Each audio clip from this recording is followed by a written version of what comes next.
जय महाराष्ट्र मित्रांनो, आज आपल्या मिनी चिनी ब्लॉगमध्ये तुमचं स्वागत आहे। श्री साईनाथ सेवा समिती मित्रमंडळ वर्तकनगर ठाणे। आज साईबाबाच्या नावानं आपण पहिला ब्लॉग चालू केलेला आहे। आतमध्ये एंट्री करताच गर्दी होती तुफान। बायको लांगा तू चल पुढं, मी येतो मागं। लाईट बघतो निश्चित जगामगा न मी सांगतो माझ्याकडेच बघा, चला पुढं आलो तर काय बघतो हे मोठं कानातलं येतं। कानातलं बघून मला परदेशी पिक्चरची आठवत तरी हे बोलतो पैसे पिशवून टाका ना मग पुढं आलो तर बघतो यो सोन्या दुकान बाबा सोन्या एवढा महाग झालाय, कोणाला पडवरल नाही पडवणार, चाललो पुढं। गर्दी एवढी तुफान होती का जाऊन त्या विमानातच बसावा।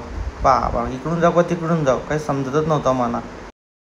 विमानात बसून डायरेक्ट आलो सासूबाईंच्या वडापावच्या स्टॉलवर। सासूबाई बोलते पहिले आलं जावं होतं, वडापाव खाऊन गेले असते, आता बाजार उठला, आता काय नाही, आता पोलीस आलेत, चला तुम्ही पुढं आम्ही आलो मागं। बघतो तर काय ही ताई खांबाला धरून उभी होती। लोणचंवाल्याला बोलते लोणचं देतो का नाही बघतो, नाही तर तुझ्या बरण्याच घेऊन पळतो। बायकोची वाट बघतच होतो, इकडून तिकडून टकार मकार इकडून येते का तिकडून येते। मग समोर बघतो तर काय दोन भूता समोरच उभी। मग मी त्यांना आवाज दिला चला भिवंडीला जायचं आहे आपल्याला। रात्रीचं वाजत 12 आता खूप सुटलाय भारी वारा ना। आता आम्ही निघालो परदेच्या प्रवासाला थेट भिवंडीला। बायको बोलते जेवाचा कसा काय, मी जेवाचा अजिबात टेन्शन घेऊ नको, भिवंडी आपली जिंदाबाद। चल मग रपारप गाडी मारली ना थेट पोचलो भिवंडीला। रोलेस हॉटेल चालू बघून बायको झाली खुश। मग आता काय चला वर।